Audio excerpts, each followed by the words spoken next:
Hola, buenas noches chicos, ¿cómo están? Hoy día vamos a ver la clase de RCP, ACLS, un poco de DEA, y mañana vamos a ver la clase de infarto, ¿sí? Si tienen alguna pregunta sobre algo de lo que voy a decir, me pueden interrumpir o me pueden mandar un mensaje en el momento que esté dando la clase, no hay ningún problema, pero que me interrumpan durante la clase a que por ahí quede algo mal explicado, alguna duda. Mi nombre es Sofía, y bueno, y vamos a iniciar por cosas básicas. Yo soy instructora del AIDER, entonces, que es un curso bastante básico sobre primeros auxilios y RCP, y después vamos a ver lo de la CLS, ¿sí?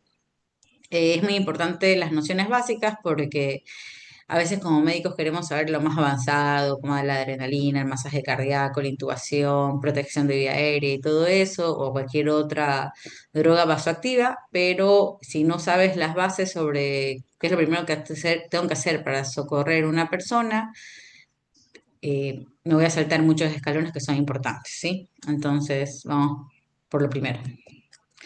Bueno. Socorrer significa prestar asistencia o ayudar a una persona que lo necesita, ¿sí? Que puede tener una lesión o cualquier otra enfermedad. No simplemente tiene que ser un trauma o un paro cardíaco, sino cualquier otro tipo de asistencia, ¿sí? Cuando tú atiendes a una persona, primero tienes que estudiar todo el escenario, ¿sí? Para que esa atención sea efectiva y no, no simplemente esté todo mal hecho, sino que tiene que ser efectiva. Uno primero tiene que ver toda la escena, ¿sí? Y en la escena, cuando uno estudia toda la escena, tiene primero que ver que la escena sea segura para ti. No sé, ejemplo X, si estás en medio de un puente y el puente se va a caer y hay una persona para socorrer, tienes que ver que tú no te caigas con el puente, porque si tú socorres a una persona en un puente que se va a caer y se va a caer en cualquier momento y tú te caes con el puente, ni ayudaste a nadie y encima te moriste. Entonces, para ayudar a una persona tienes que ver que la escena sea segura para ti o para la persona. Si tú crees que puedes sacar a la persona o arrastrar a la persona de la escena, agarras la persona y la arrastras a un lugar seguro y la socorres. Si tú crees que entrando a la escena, ejemplo, un incendio y tú no eres bombero, no entres al incendio porque lo más probable es que no ayudes a nadie y te hagas daño a ti mismo, ¿sí?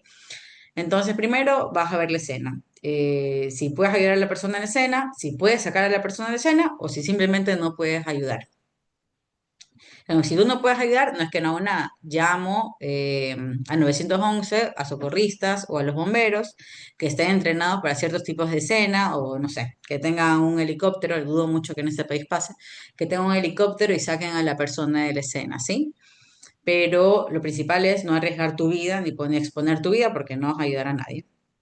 Bueno, después viene una evaluación primaria, ¿sí? ¿Cuáles son los riesgos de muerte de mi paciente o de la persona que yo estoy socorriendo? ¿Cuáles son los principales riesgos de muerte? Porque, pues, no sé, puede tener un sangrado pequeño, un sangrado masivo, puede tener una lesión en el brazo y un sangrado. Yo no voy a socorrer la lesión en el brazo si tengo un sangrado que puede llevar a que mi paciente se muera, ¿no? O no voy, no sé, a hacer un torniquete si me parece que el paciente está entrando en paro respiratorio. Primero asisto a la vía aérea y después me encargo del torniquete. Y si estamos dos personas, alguien se encarga del torniquete mientras yo asisto a la vía aérea, dependiendo de cuál sea el trauma, ¿no? Yo busco, veo al paciente y veo cuál es la causa que lo puede llevar a este paciente, que probablemente todavía no está muerto, a la muerte en el caso que sea, no sé, un politrauma, un accidente múltiple, algo que pueda poner en riesgo la vida del paciente, ¿no? O si el paciente se está moviendo y yo creo que el paciente tiene que estar estático porque puede tener una lesión en el cuello o en la columna cervical, pues me encargo de inmovilizarlo, porque lo más importante para ese paciente, si no tiene otra lesión, es la inmovilización, ¿sí? Y de ahí una evaluación secundaria, que es el resto, como dice, del examen físico del paciente, si es que este lo necesita. Hay que siempre pensar que si estamos solos en un lugar donde hay un catástrofe, o algún accidente múltiple, o un paciente que necesita reanimación cardiopulmonar, o sea lo que sea que necesite el paciente, si estoy con otra persona, yo asisto al paciente y le pido a la otra persona que llame una ambulancia. Si estoy solo, lo primero que tengo que hacer es llamar a 911. Lo pondrán en altavoz mientras asisten o hablarán con él durante el minuto que necesiten, los 30 segundos que necesiten hablar con el 911.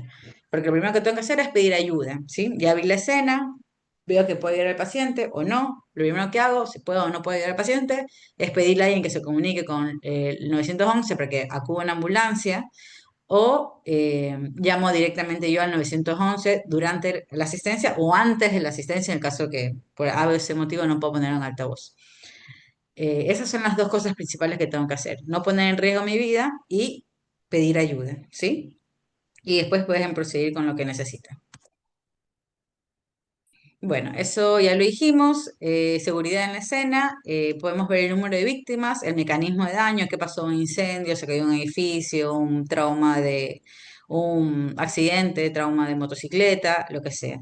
Y una impresión general de lo que está pasando para poder ayudar, ayudar ordenadamente.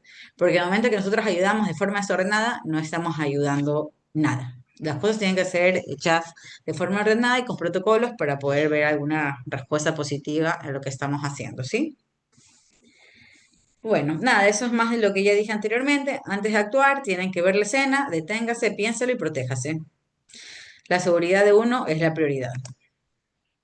En cualquier cosa, así sea atender a un paciente que tú lo ves toser mucho y tose sangre, si tú no tienes, ejemplo, un N95 y un mecanismo de aislamiento de contacto, tú no puedes atender al paciente porque te vas a enfermar tú y se van a morir los dos. Me explico, ¿no? Entonces, antes de atender a un paciente, primero asegúrate de que no vas a poner en riesgo tu vida porque después no, ninguno de los dos va a salir bien. Bueno, también pensar si un paciente aparte de la tos, etcétera, que te puede transmitir enfermedades, ver si el paciente está sangrando, tratar de poner una barrera para el contacto, como en este caso podemos ver los guantes, recordar que el paciente puede tener hepatitis, HIV o cualquier enfermedad de transmisión sanguínea, enfermedades del aire respiratorias que lo acabamos de decir hace un ratito, y bueno, va a ser muy difícil, al menos que ustedes sean el paramédico que va en la ambulancia, que uno como persona X en la calle tenga mecanismos de bioseguridad. Por ahí alguno trabaja en ambulancia, bueno, y tiene todos estos mecanismos. Recordar que si trabajan en ambulancia, antes de asistir al paciente, ver que tener todos los instrumentos para no contagiarte cualquier enfermedad que pueda tener el paciente, ¿no? Y siempre tener tus vacunas. Bueno, la vacuna B son 3 dosis, una vez en la vida, y el tétano necesita refuerzo cada 5 años o cada 10. Muy bien, vamos a compartir ahora otra pantalla. Era esta, no, era esta. Muy bien. Pasamos a identificar el problema. Nada, es lo mismo que dijimos hace un rato. Es el tercer punto, es importante, en caso que sea una lesión o un paciente X en un avión, que suele pasar, sobre todo cuando no hay médicos en aviones, tenga alguna enfermedad o se exacerba una enfermedad, ver qué pasa si es una lesión o una enfermedad. Después te acercas, después de haber hecho todo lo que dijimos anteriormente, vas a la víctima, ¿no? Vas a la víctima, a la persona, al paciente, el que sea que esté en riesgo, y ves si el paciente responde. Ahí podemos ver en la imagen que hace presión en los hombros, obviamente con los pulgares, porque son zonas de dolor. No te digo que hagas eso, porque por ahí te duele presionar, es bastante fuerte lo que hay que presionar con los pulgares, pero puedes hacer cualquier otra cosa para que el paciente responda. En caso que no responda, ustedes antes saben la escala de Glasgow, ¿no? No fue creada la escala de Glasgow para trauma, pero se la usa igual en trauma, la usamos nosotros y todo el mundo lo usa para trauma, pero perdón, la escala de Glasgow sí fue creada para trauma, no fue creada para ACV. Fue creada para trauma y es la escala que se usa siempre que hay trauma y el paciente no responde, parece que podría haber daño neurológico, ¿no? Primero lo llamas, ves si responde al llamado, en el caso que no responda al llamado, pasas a los estímulos, ¿no? Bueno, ya sabes que tu paciente no responde al llamado, tienes que hacer estímulos dolorosos. El paciente no responde a estímulos dolorosos, en el caso que no responda, si responde está bien, tienes que ver si respira. Hay una respiración, que es la respiración normal de todo el mundo, hay una respiración que es la respiración agónica, que es cuando el paciente está muriendo y o va a entrar un paro respiratorio, que es fácil de reconocer. Entonces tienes que ver si respira normalmente o si tiene algún tipo de dificultad para respirar o una respiración agónica, ¿sí? Y si hay hemorragias graves, que son, aquí hablando de trauma, es lo principal, en trauma es lo principal que puede matar directamente al paciente de una escena del trauma, es una hemorragia grave. El problema no es mucho cuando son externas, porque se puede hacer un torniquete, tiene que ser un torniquete bien hecho, No, yo no tengo aquí cómo hacer los torniquetes, pero chicos, el torniquete que no duele, si usted si el paciente responde, obviamente, y le hacen un torniquete y el paciente no le duele el torniquete está mal hecho. El torniquete duele. Si al paciente le duele, quiere decir que has cortado circulación y no se va a morir desangrado, por lo menos hasta que llegue al hospital. Después del hospital ya no sabes más. Bueno, si no hay hemorragias graves, cuando son externas es mucho más fácil para el sangrado, al menos que sea en cuello. Pero si es una hemorragia interna, bueno, ahí sí estamos complicados, estamos en la calle, ¿no? Si en el hospital se opera de emergencia. Bueno, ahí está, se presiona los hombros de la víctima, se habla en voz alta, se ve si responde, bueno, se sigue la escala de Glasgow para respuesta del paciente en el caso de que se necesite. Bueno, en el caso que no sea un adulto o un niño al que le puedes hacer es más fácil, no tiene que hacer solo lo de los hombros, ¿ah? Pueden provocarle dolor de otras maneras en el caso de que lo necesiten, ¿ah? Para ver si responde. Bueno, en el caso de que la víctima sea un bebé, lo llaman sea un niño realmente, llaman por su nombre, le pueden pellizcar los pies, y si es muy chiquito, menor de un año, le pueden soplar la cara porque los niños se asustan, menores de un año por lo general, o 8 meses, se asustan cuando le soplan la cara, con fuerza, ¿sí? Hay que ver si responde. Bueno, si no responde, ya hablamos, llamamos al servicio de emergencia. Bueno, el servicio de emergencia, por ahí es mejor llamarlo cuando ya ves al paciente en el piso, no lo llaman después y continúan con la asistencia del paciente, ¿sí? Bueno, bueno, en nuestro país es el mismo número que sale ahí, porque esto no es de acá de nuestro país, estas diapositivas, es un curso del exterior. Bueno, nada, es lo mismo que dijimos, llamamos, estamos que llama alguien más y si no, pues lo ponen en altavoz o primero hablan si es necesario, ¿sí? Y no colgar hasta que el operador te indique que puedes colgar porque por ahí tiene algún otro tipo de pregunta o necesitan hacer localización. Bueno, tienes que controlar que el paciente respire. En caso de que el paciente esté respirando pero solo esté inconsciente, dejas al paciente inconsciente en el piso hasta que llegue el servicio de emergencia. Pero tienes que estar checando que el paciente respire o no tenga una respiración anómala, porque si es un trauma, una causa de respiración anómala puede ser el hemotórax o el neumotórax, o una respiración agónica cuando va a haber un paro respiratorio por cualquier otro motivo que son causas de paro, ¿sí? Se ve el pecho, puede haber sonidos anormales, tienes que colocar bien la cabeza y hiperextender el cuello para liberar la vía aérea, el paciente puede respirar mejor. En el caso de que el paciente tenga sonidos anormales o te parezca que la posición de la cabeza tal vez hacia adelante con la mandíbula pegada al pecho o la lengua caída hacia atrás, hacia la garganta, puede obstruir la vía aérea del paciente. Entonces se recomienda hiperextender la cabeza del paciente.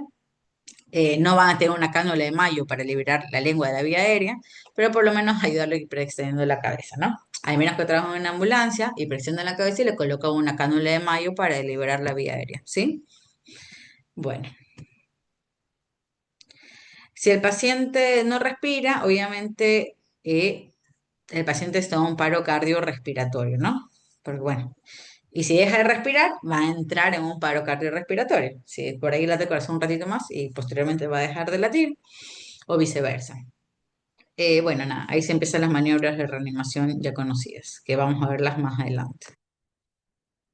Bueno, hemorragias graves, si el paciente está ahí inconsciente, por último, y va respirando, puedes ir empezando haciendo examen físico de la cabeza a los pies, buscando hemorragias graves, sobre todo las externas, que pueden ser controlables a través de un torniquete. Si el paciente está inconsciente, tiene buena respiración, le puedes poner en posición lateral de seguridad porque puede haber vómito o reflujo y eso puede llevar posteriormente a una neumonitis química o puede llevar a una insuficiencia respiratoria, un paro respiratorio si el vómito es mucho en caso de que vomite.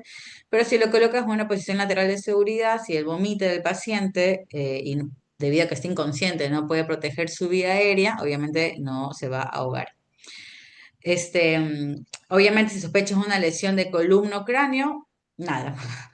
No tocas al paciente, lo dejas quieto, a menos que seas el de la ambulancia y traigas una tabla rígida, deja al paciente quieto, no lo muevas, pues, sobre todo si estás solo y no tienes que te ayude a lateralizar al paciente, porque puedes hacer una lateralización uniforme con un compañero, cruzas los brazos, una garra de hombros a cintura y otra de cintura y pies, y piernas, perdón, pueden hacer una lateralización necesaria, como cuando lo colocan en tabla rígida, ¿no?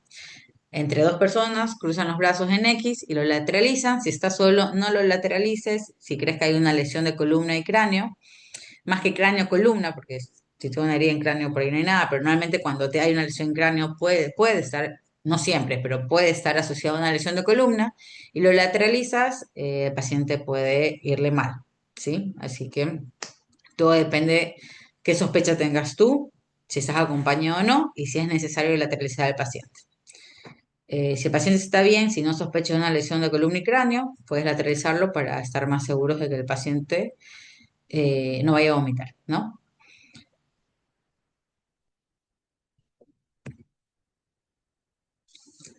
Bueno, nada, un poco más de lo anteriormente dicho, un examen físico.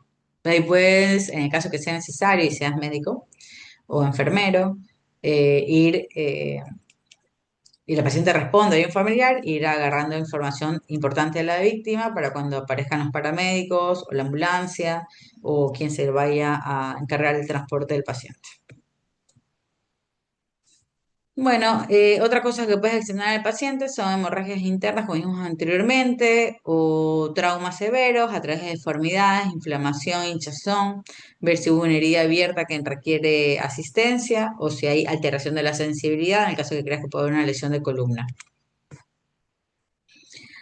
Puedes ir recabando más información hasta que llega la ambulancia o otro tipo de ayuda, a qué medicaciones tomar, en el caso de que esté consciente o hay un familiar obviamente, qué medicación toma habitualmente, ingesta oral, eventos que llevaron a esa lesión, qué pasó, cómo fue el trauma, en el caso que tú no sepas cómo fue el trauma, sino que lo encontraste en el piso botado, o qué enfermedades tiene, si tiene algún signo o síntoma nuevo, o viene presentándose pocos días un signo o un síntoma, en el caso de que creas que haya tenido un desmayo por otra causa y por eso se haya golpeado, etcétera. Todo lo médicamente ya saben, hay que preguntar profundamente a veces al paciente, porque a veces son cosas que ni el paciente se ha dado cuenta que tiene.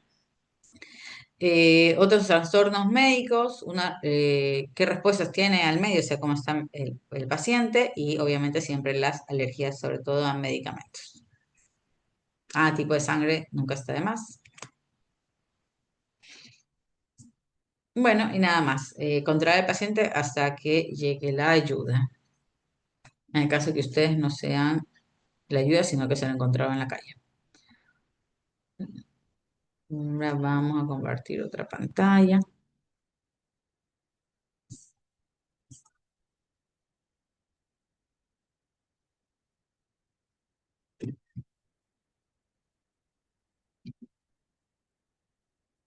Bueno, esta clase no es realmente muy larga. Esta clase es bastante corta, RCP. La mañana de infarto, si es una clase larga, así que pedí que empiece a las 7 porque son muchas diapositivas. Es bastante larga. Bueno, vamos a hablar de RCP y obstrucción de vía aérea, también las partes bastante básicas antes de pasar a... Sí estoy compartiendo esta pantalla, ¿no? Sí. Sí la compartí. Sí, ya. Muy bien. Antes de pasar a Celeste. Bueno, aquí. Bueno, siempre cuando hablamos de paro cardíaco, hay que saber que el ataque cardíaco versus el paro cardíaco no son lo mismo, pero sin embargo un ataque cardíaco o infarto puede llevarte o evolucionar o terminar en un paro cardiorrespiratorio, ¿sí? El ataque cardíaco es la parte del tejido muscular que muere, es el infarto, lo que vamos a ver el día de mañana, que es bastante extensa. La víctima puede o no estar consciente, pero obviamente no tiene nada que ver un paro cardiorrespiratorio, a menos que sea un gran infarto de miocardio lo que tengas y pueda terminar a un paro cardiorrespiratorio, ¿sí? Y el paro cardiorrespiratorio es el paro cardiorrespiratorio, la víctima no va a responder, la víctima no respire, la víctima o no tiene frecuencia cardíaca o puede estar en FBTB, que son ritmos de paro, ¿no? FB o TB, fibrilación auricular y taquicardia, perdón, fibrilación ventricular y taquicardia ventricular. Ya, estas causas de paro que están aquí no son las mismas causas de paro de la CLS, ¿sí? Esas diapositivas es la parte básica de RCP y primeros auxilios, pero no son las causas de la CLS, ¿sí? Porque aquí están más generales, ¿sí? Para la primera ayuda que necesita el paciente cuando lo ves en la calle, la parte prehospitalaria, no de ambulancia, sino que antes de la ambulancia, la prehospitalaria. Porque ya la hospitalaria, un paro, perdón, ya la ambulancia, un paro cardiorrespiratorio, es la misma que la hospitalaria, un paro cardiorrespiratorio, ¿no? Bueno, puede haber, por ser por traumatismos, ¿por qué? Porque cuando aquí pone por traumatismo se refiere a neumotórax o hemotórax o hipovolemia o un ataque cardíaco que se refiere a un infarto cardíaco que puede, sobre todo si es de ventrículo derecho, puede terminar en una muerte súbita o un paro cardiorrespiratorio. Habla de voltajes eléctricos, asfixia, que es hipoxemia, ahogamiento, que viene a ser la causa de hipoxemia en el ACLS, intoxicaciones o envenenamiento, que viene a ser un shock distributivo. Las intoxicaciones, el envenenamiento o las reacciones alérgicas pueden dar un shock distributivo y pueden llevarte a un paro cardíaco. Hemorragias severas, que obviamente es la misma que está arriba, que son causas hipovolémicas. Problemas médicos, podría ser cualquier cosa. Bueno, hipotermia o hipertermia. Muy bien. Nada, vamos a ver la secuencia del paro cardíaco. Ya dijimos la primera parte, pero nunca olvidar, chicos, primero tienen que asegurar su vida, verificar que la escena sea segura, verificar que la víctima responde. Hemos visto muchos videos muy tristes de personas que dan en India, como ahora todos los videos vienen de India, personas, médicos, que dan RCP a personas vivas. El RCP es para personas muertas, ¿sí? Eh, muertas. Así que esos videos de que ven médicos dando RCP a personas que están con un Glasgow bajo o están, no sé, no responden bien a ciertos estímulos, no, solo para personas muertas. Bueno, verificar si la víctima responde, tiene pulso y respira. Si es un bebé, ya dijimos anteriormente cómo tratar de despertarlo. Y tienen 10 segundos como máximo para darse cuenta si el paciente requiere o no requiere RCP. Por cada segundo, no voy a decir, pero sí por varios segundos, por cada minuto que pase, hay menos probabilidad. Las causas de que un paciente salga del paro cardíaco fuera del hospital son poquitas nulas, ¿sí? En la calle son casi ninguna, porque no hay los medios necesarios. Y dentro del hospital son pocas ya. Entonces, por cada minuto, 30 segundos, 10 segundos que nos demoramos, van a ser menos. Y aparte va a haber menos cerebro que rescatar posteriormente, ¿no? Tiempo de cerebro. Bueno, si no responde, bueno, ya dijimos eso, se llama, llámenlo antes, chicos, llámenlo cuando vean al paciente en el piso, si es posible. Y acá no va a haber nunca, que hasta por lo menos en un futuro muy próximo, pero hay en otros países que hay DEA, ¿no? ¿Qué es el DEA? El DEA, como ustedes bien deberían saber, es el desfibrilador externo automático, que son equipos que te ayudan a dar reanimación. En otros países del primer mundo hay DEA cada ciertos metros en varios lugares, por ejemplo, en los parques de diversiones, cada, no sé qué será, cada 10 o 20 metros hay un equipo de DEA.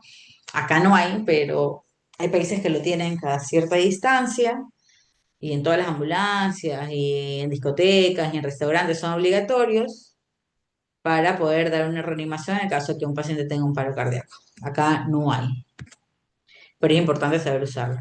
Es básicamente hacer todo el trabajo del equipo, menos dar el masaje cardíaco. Hay otros países que tienen una máquina que da masaje cardíaco, pero el día te ayuda a decir que, o sea, te dice el día qué es lo que tienes que hacer cuando tú se lo conectas al paciente. Creo que más adelante tengo unas diapositivas de cómo colocarlo, si no me equivoco. Si no, igual se los explico, ¿sí? Bueno, nada, ya dijimos que hay que verificar la respiración en el caso que recién vean al paciente. Si tiene respiración normal, bueno, lo colocan en posición lateral de seguridad, lo van controlando cada minuto, cada 2 minutos, igual lo van viendo, ¿no? Si la respiración es anormal o no respiran, fin, o tiene respiración agónica, porque se va a morir, se está muriendo, o solo jadea, tienen que iniciar el RCP. Muy bien, déjenme hacer esto un poquito más grande. Ya está. Bueno, vamos a ver, después que les voy a mostrar unos videitos, ven las posiciones de las imágenes que están arriba, si ven, no sé si ustedes han dado RCP o han hecho algún curso físico de RCP. El señor está arrodillado, encima, o sea, al lado del paciente, pero su cuerpo encima de él, las manos firmes, sin doblar los codos, chicos, y no mueve los brazos, sino que se mueve todo tu cuerpo hacia el paciente, ¿sí? Con todo tu peso hacia el paciente. Me acuerdo cuando yo hice la residencia de terapia, no hagan esto, no es así, pero yo me acuerdo que mi jefe en la residencia de terapia intensiva, yo no le hice aquí, sino que le hice en Argentina, me decían, no te preocupes si rompes costillas, pero tienes que dar un buen RCP. A veces pasa que rompes, fracturas una costilla. En la unión con el esternón, sí rompimos varias costillas muchas veces. Yo no, porque yo soy chiquita y débil, pero mis compañeros sí rompían muchas costillas muchas veces dando RCP. Bueno, nada, tienes que poner tu peso sobre el paciente y dar RCP. Ahora vamos a decir cuántas compresiones son, ¿no? El primera imagen que ustedes tienen hacia su izquierda es de un adulto, ven que tiene los dos brazos, ¿sí? Puestos sobre el esternón, el tercio medio del esternón, con las manos así, una aquí y otra acá, y empieza, ¿no? Hay personas que hacen así, hay personas que hacen así, y a mí me gusta así, siento que se da mejor masaje cardíaco. La figura en medio es un niño, es una mano sobre el esternón y empujan, ¿sí? Y la tercera figura es un bebé. Usan dos dedos sobre el esternón. Muy bien. El número de compresiones son 30 compresiones en 18 segundos. El lugar, ven que en el adulto y en el niño es el centro del pecho, la mitad inferior del esternón. Y en el bebé se dice que es la línea imaginaria debajo de ambas tetillas. Bueno, nada, lo que vemos en la imagen, en el adulto dos manos, en el niño una mano, depende de la edad del niño, ¿no? Si el niño es más grandecita, más peso, más gordito, más llenito, ustedes tienen que ver si usan las dos manos. A veces es necesario las dos manos porque no todos los niños ni en la edad tienen la misma contextura. Bueno, y en el bebé son dos dedos. La profundidad dice adulto al menos 5 centímetros. O sea que yo tengo que hundir el esternón al menos 5 centímetros. Si yo no lo hundo o lo empujo con mis dos manos rectas, con mi peso sobre el paciente, al menos 5 centímetros la sangre no va a circular en el adulto. ¿Sí? Se va a quedar en el corazón. Uno da masaje cardíaco ¿para qué? Para que el ventrículo izquierdo con la presión que tú haces de 5 centímetros sobre el esternón, el ventrículo izquierdo se abra y circule la sangre en el corazón. Vaya circulando a medida de lo posible, ¿sí? Si no lo hago, no va a funcionar. Por eso se dice que una persona, después de 2 minutos de dar RCP, tiene que cambiar y dar la otra. Si está solo y la ambulancia no aparece, lo más posible es que ese paciente se muera. O sea, dar RCP solo no se puede. Si eres sumamente fuerte y sumamente activo y tienes muchas fuerzas, más de 5 minutos no vas a poder. Te vas a morir de cansancio. Un buen RCP bien hecho cansa y cansa mucho. Y a los 2 minutos sudas y estás cansado. Se ha hecho estudios que se ve que la efectividad de una persona dando RCP es de 2 minutos. Después de los 2 minutos empieza a bajar la calidad del RCP de cualquier persona que esté dando. ¿Ah? No te hablo de una persona flaquita, chiquita, blanca, grande, lo que sea. Después de 2 minutos, la calidad del RCP baja. Entonces, la recomendación dice que a los 2 minutos cambies. ¿Sí? Puede que puedas más. Hay personas que se dan dando ciclos seguidos. Igual a los 2 minutos hay que comprobar pulso y respiración. Bueno, ¿qué te está diciendo? Hay personas que por ahí pueden dar más, pero si estás solo en la escena dando RCP y no llega rápido la ayuda, no va a funcionar. Bueno, vamos al niño, se dice que por lo menos un tercio de profundidad del tórax, no dice como el otro que dice al menos 5, sino que alrededor de 5 centímetros, tengo que yo hundir ese tórax en esa parte del esternón para que pueda circular la sangre y sea un RCP efectivo. Y después está el bebé que dice un tercio de profundidad del tórax o alrededor de 4 centímetros, ¿sí? Bueno, eso es muy importante, pero también es muy importante que obviamente no está escrito ahí, pero a veces no es obvio. Yo he visto a personas aprendiendo el RCP y a veces no es obvio. Es que así como tú hundes el esternón, tienes que dejar que el esternón regrese a su lugar original, o sea, se vuelve a expandir. Porque si yo lo hundo, lo hundo, lo hundo, y al hundirlo, no saco, o sea, no alejo las manos y permito que el esternón se expanda, tampoco funciona. Entonces yo hundo el externo 5 centímetros y lo dejo regresar a su posición original, o sea, lo dejo hundir. No es que quito las manos nunca las quito del esternón, pero lo libero, libero la presión y libero la fuerza para que el esternón regrese a su posición original y ahí vuelva a hundir los 5 centímetros. Me explico, ¿no? Si no me explico, por favor, me avisan y trato de hacerlo mejor. Bueno, el ritmo son al menos, dice, de 100 a 120 compresiones por minuto. En el celular hay unas aplicaciones, no sé si en iPhone, porque no me gusta el iPhone y nunca he tenido iPhone, pero en Play Store que pueden poner música o ritmo de RCP. Y lo que hace estas aplicaciones, hay varias, no sé si alcanzan a ver, que te hacen la música y el ritmo de RCP. Hay personas que lo usan, los que trabajan en terapia intensiva de emergencia, no sé aquí, la verdad, chicos, pero te sirve para marcar o vas contando, o a menos que cuentes muy bien o que ya tengas mucha experiencia, ya no necesitas eso, pero te siguen para que sepas cuánto tú tienes que dar una compresión y saber el ritmo. Tú puedes programar, pues ahí le pones 110 latidos por minuto, 110 compresiones por minuto y te van marcando y cada vez que suena tú, por ahí no lo haces exacto, pero ya sabes que estás dando aproximadamente entre 100 y 110, que fue lo que le solicitaste al programa, para saber cuando tienes que dar una compresión. Dar RCP no es fácil. No sé esas maquinitas ahora que hay, que obviamente acá no hay, que dan RCP. Porque te comprimen, una máquina que te comprime el pecho. Debe ser increíble porque no necesitas a nadie, ni cambiar cada 2 minutos. Te cansa muchísimo el RCP. Bueno, esta parte es muy importante porque para esta parte nosotros no tenemos, ¿sí? Que son las ventilaciones de rescate, que son 2 ventilaciones cada 30 compresiones. Entonces tú siempre tienes que ir contando 1, 2, 3, 4, 5, 6, 7, ¿sí? Entonces, cada 30 compresiones se da una ventilación.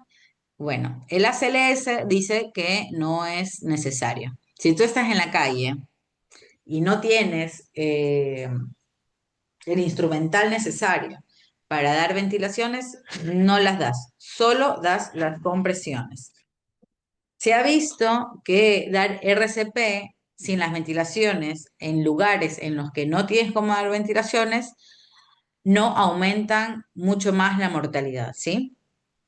Que lo importante sí es dar compresiones, que si das malas compresiones, no das buen ritmo, no hundes el tórax lo suficiente, no tienes buena posición, te cansas y no lo haces bien, eso sí aumenta la mortalidad, pero no dar las ventilaciones no te va a aumentar la mortalidad en la calle, ¿sí?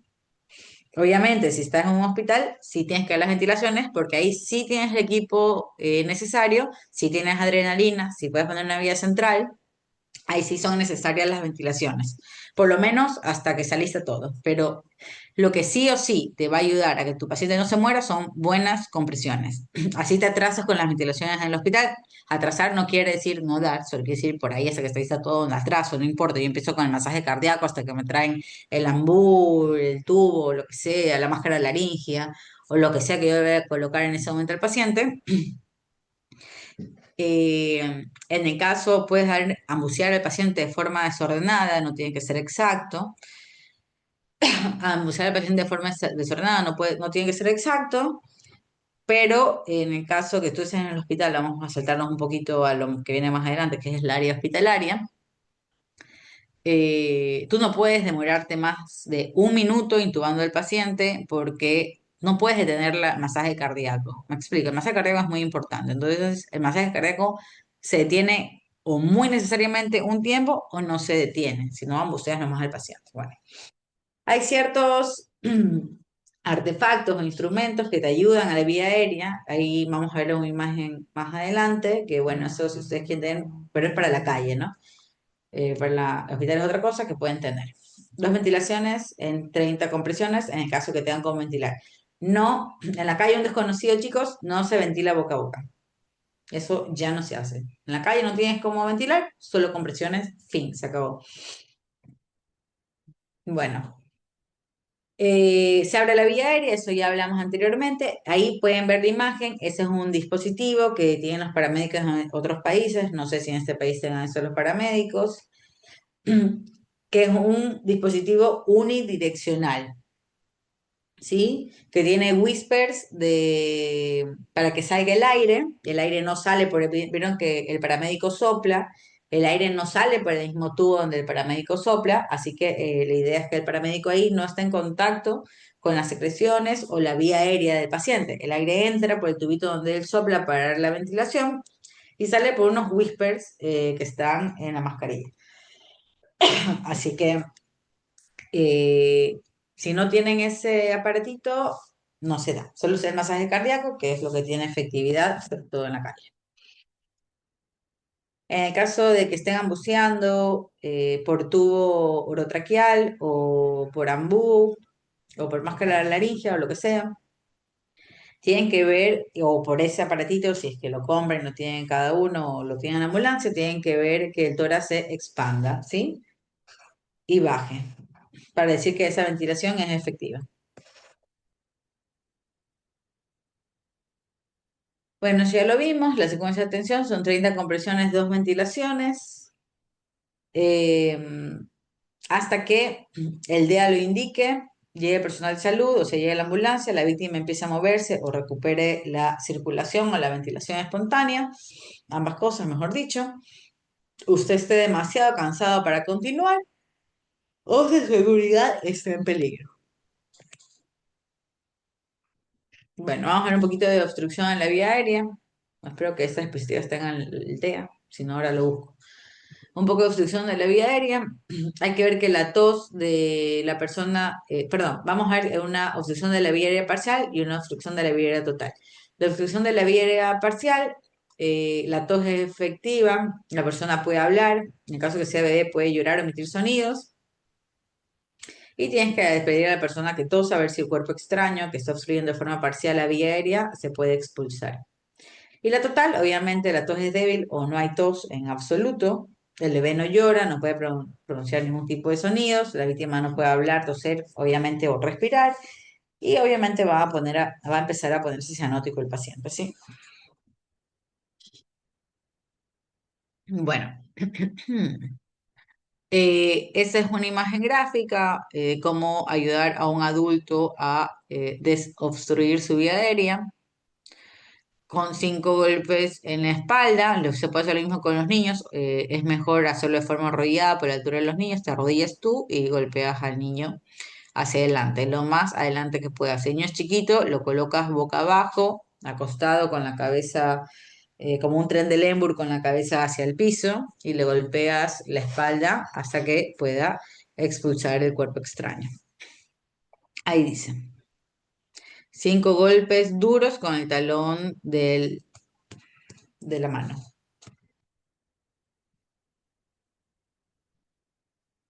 en medio de las escápulas.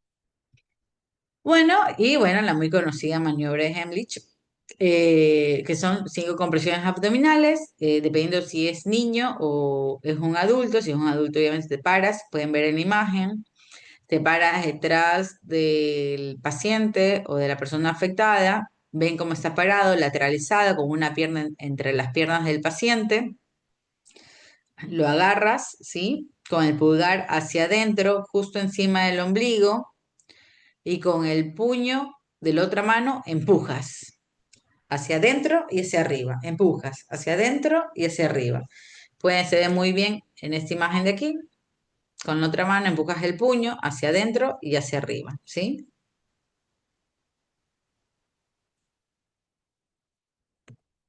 El niño es lo mismo, por ahí no se ve en esta imagen, pero la persona está arrodillada para poder alcanzar la altura del niño y hacerlo de forma efectiva.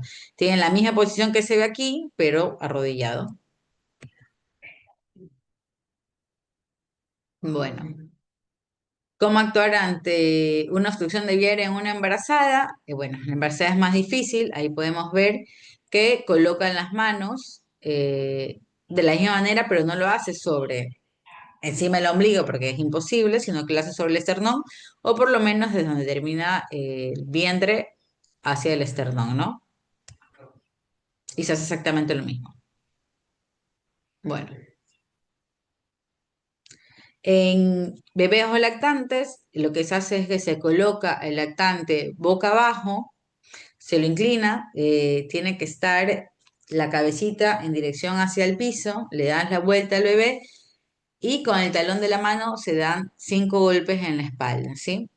Posteriormente lo rotas y en la mitad del esternón hace 5 compresiones con 2 dedos de la mano, con 4 centímetros de profundidad y lo vuelves a hacer. Esta manera se repite, lo colocas boca abajo, lo golpeas con el talón de la mano 5 veces entre las escápulas.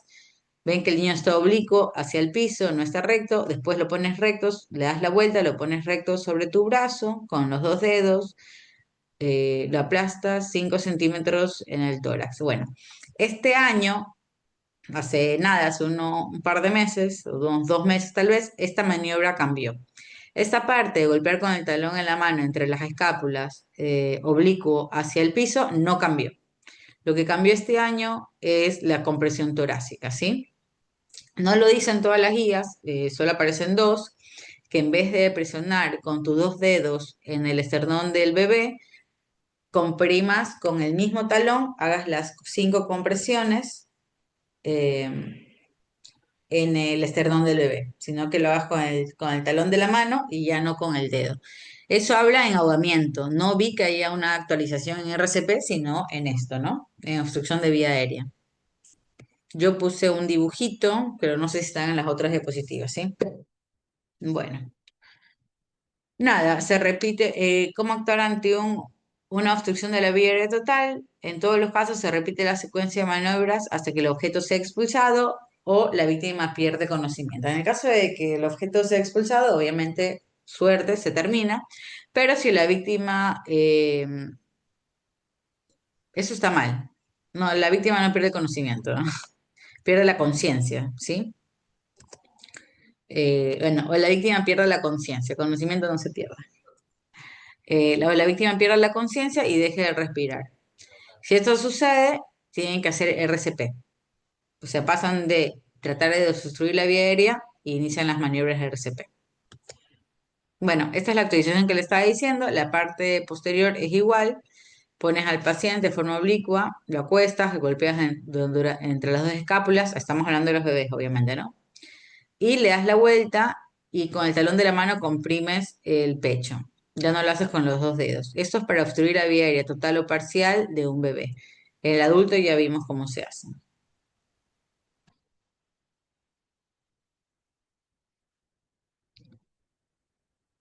Esto es algo que no se debe hacer, no tratar de sacar el cuerpo extraño de la vía aérea del paciente con los dedos y en el caso que el paciente pierda la conciencia y tenga un paro cardíaco posteriormente a la obstrucción respiratoria que estuvo el paciente, inician las maniobras del RCP. Ujú.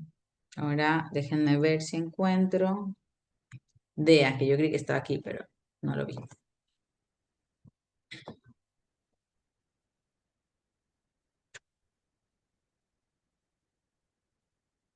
Ujú. Estará acá. No, tampoco.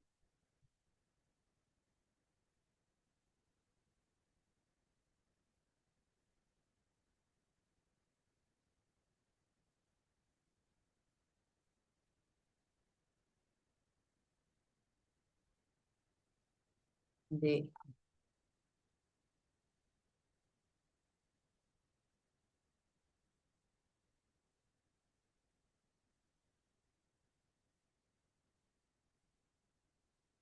bueno, vamos a ver unos videos que no son largos, son cortos.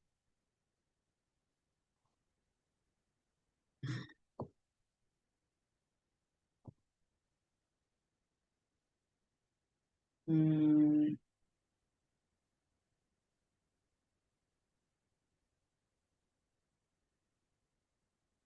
y un rato, que ya encontré DEA.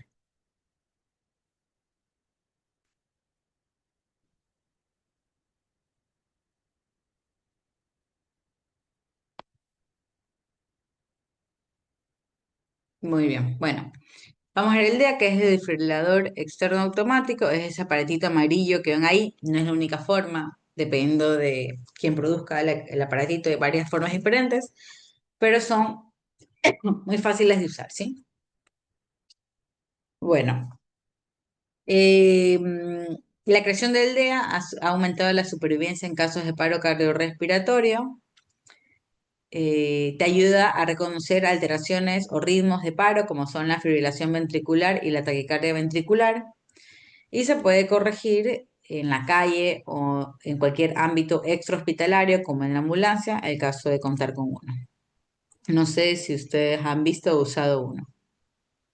Bueno, este aparatito diagnostica y trata el paro cardiorrespiratorio o sus ritmos de paro o ritmos que requieren defibrilación, porque te van a decir exactamente qué es lo que tú tienes que ir haciendo, ¿sí? Bueno, aquí vemos unas imágenes del día, ¿no? Este es el aparatito va a venir con dos parches que van a ser colocados al paciente, que son estos de acá, vienen con parches para adultos o parches para niños o bebés. El aparato te dice todo, los parches se dicen todo, ahí pueden ver en la imagen, el mismo parche dice dónde tienes que colocar este, dónde tengo que colocar este, y así mismo para los niños o los bebés. Simplemente es fácil de usar, fue hecho no solo para los médicos, enfermeros, paramédicos, sino para que lo pueda usar también la gente, cualquier persona que vaya en la calle que ha hecho un curso básico de RCP, ¿sí? Bueno, tiene los cables, los parches, viene para cualquier tipo de edad, tiene un botón que es el botón de descarga, ¿sí? Que es un botón grande, suele ser rojo, que está ahí en la máquina, lo pueden ver fácilmente. Tú le colocas los parches al paciente en el lugar donde los mismos parches te dicen que tienen que ser colocados. Ellos van a analizar si el paciente está en paro, los parches van a decir si el paciente está en taquicardia ventricular o fibrilación ventricular, ¿sí? Te van a decir cuándo tienes que dar compresiones y cuándo tienes que simplemente no tocar al paciente, que el aparatito mismo se encarga de dar la descarga eléctrica, ¿sí? Él te dice, paciente en paro cardiorrespiratorio, dar masaje.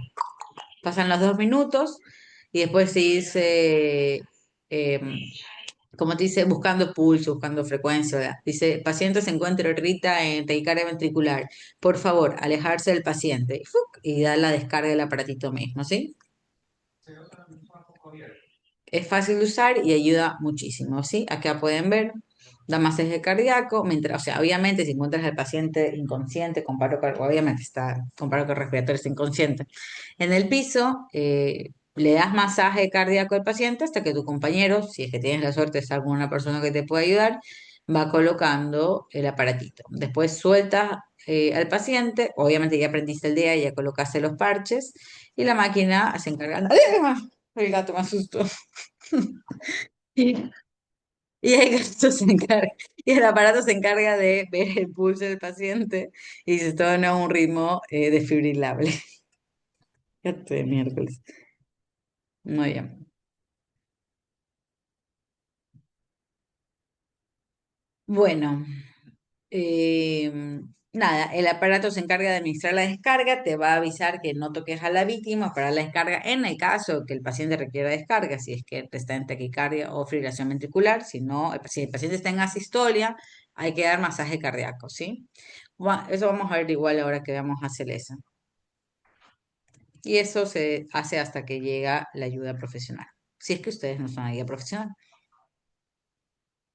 Bueno. Aquí hay situaciones especiales de un DEA, obviamente la paciente tiene que estar seco, recuerden que es un aparato que va a dar descargas, por lo menos encárguense de sacar del agua, en caso de que sea ahogamiento, lo que sea del paciente, alejarlo y secar el área donde van a colocar los parches, ¿sí? Por ahí obviamente no lo van a secar todo, pero sí el área donde van a colocar los parches. Igual ustedes no tienen que estar en contacto con el paciente cuando el DEA esté buscando el ritmo o cuando este va a ir a una descarga, ¿sí? Usar los parches necesarios. En caso de que no cuentes con parches pediátricos, bueno, nada, usar los de adultos, hay que hacer lo mejor posible. El DEA, hay DEAs que vienen con rasuradora en el caso que necesitas rasurar un pecho para que los parches tengan contacto, porque si es muy peludo el pecho, los parches no van a tocar piel y eso no va a funcionar, así que los DEAs vienen con rasuradora. Y bueno, obviamente, si tiene algo en el pecho hay que quitárselo para poder poner el DEA. Si hay marcapasos o desfibriladores debajo de la piel, o sea que están implantados, trate de no colocar, lo puedes poner un poquito más bajo, un poco más lateralizado, pero hay que tratar de no colocar el DEA sobre los dispositivos, sobre todo si es un desfibrilador lo que está implantado, ¿sí?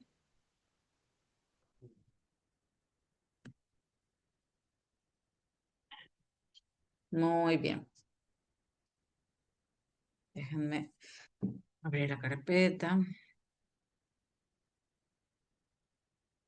Esto así. A ver si puedo compartir esto. Muy bien.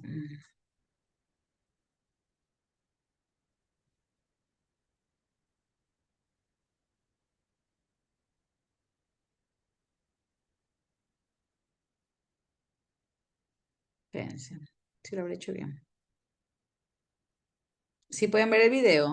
¿Alguien me puede escribir o decir si le está saliendo el video, porfa? Se lo agradecería mucho.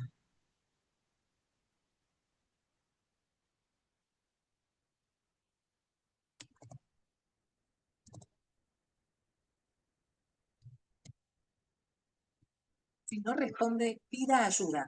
Llame al CEN.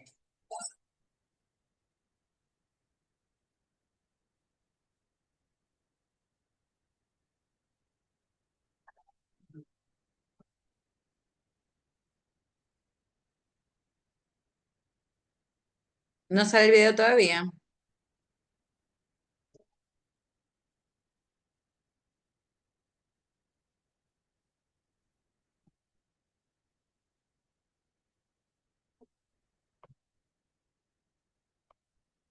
Ah, ya.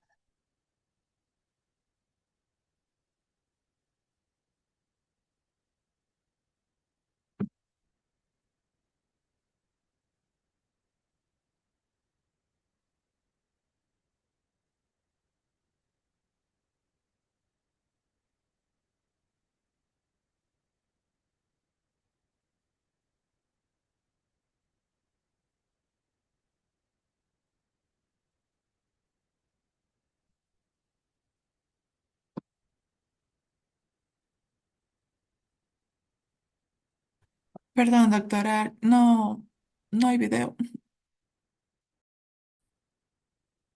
¿Perdón, qué? No hay video, como que sí lo reprodujo un ratito, pero luego lo quitó y ya no hay. Qué raro. Voy a volver a intentarlo. Espérame un ratito, sí. Ah, screen. Ahora. Porque ahí me sale que sí se comparte. Y vamos a volver a abrir.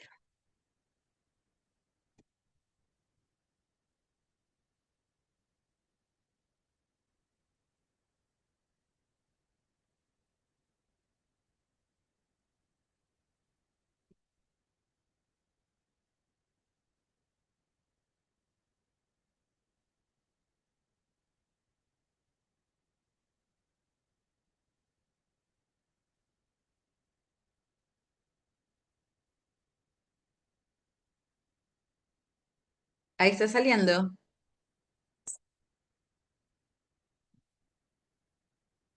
Ahí lo puse otra vez. ¿Sí lo pueden ver? No, Doc, no sale. ¿Nada? Está ¿No lo pueden compartiendo ver? solo la pantalla de los videos, pero el video como tal no se reproduce. Qué raro. Ahora déjame ver si puedo compartir de otra forma. Creo que ahí va a salir. Ahí está. Ya. Avísenme, ¿sí? Ahí lo ven, ¿verdad? Sí, Doc. Ah, ya.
Ay,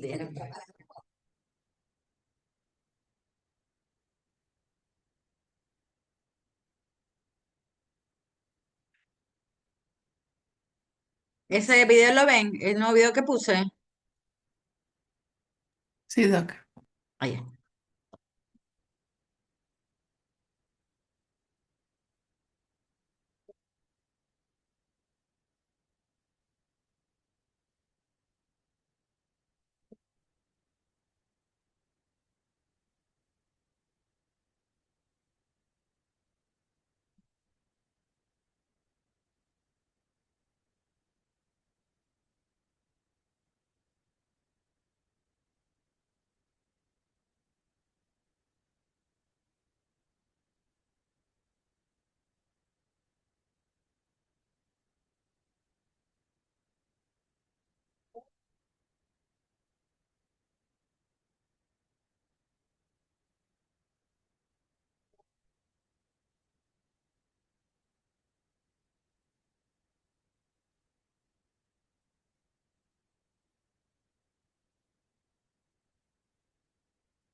ay,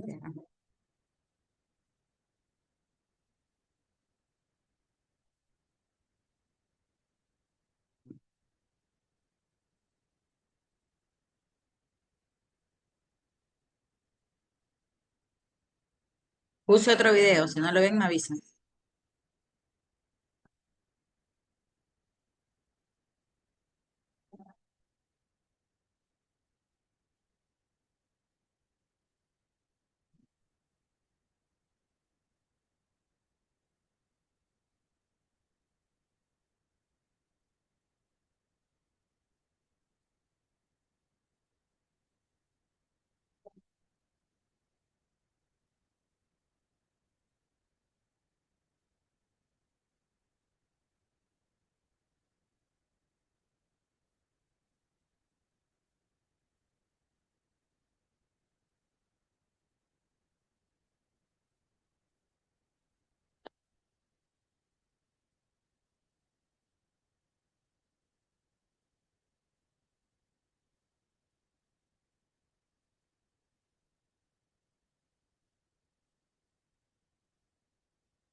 Los brazos rectos, inclinan todo el peso de su cuerpo.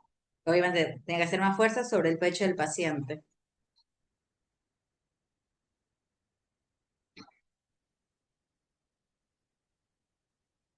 La cintura, se mueve cintura para arriba, cintura para abajo no se mueve.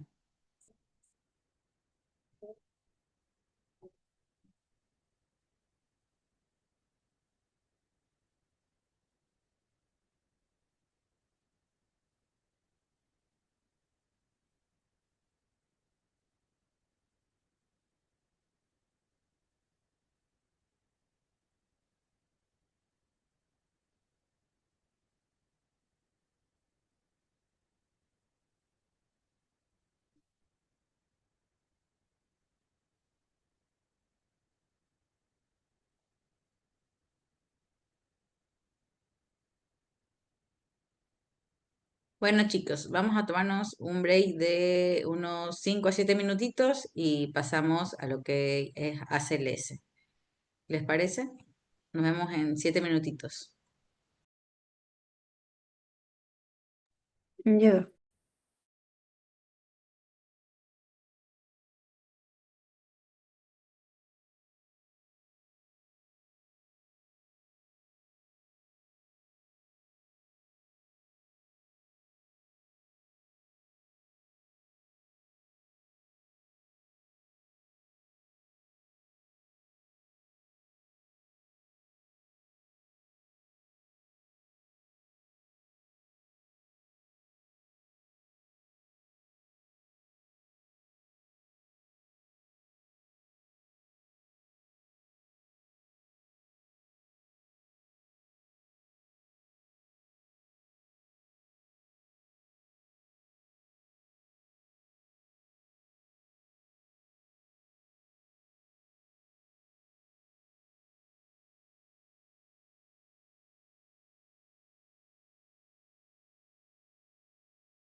Bueno, vamos a continuar con la segunda parte de la charla, que es RCP y ACLS.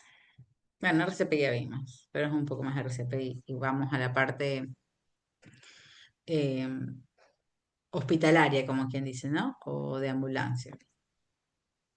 Bueno, cuando iniciamos el RCP, en la ambulancia, en el caso que tengamos una ambulancia con todo lo que uno requiere, tenemos que tener algún tipo de oxígeno, alguna fuente de oxígeno. Tenemos siempre que conectar al paciente al monitor.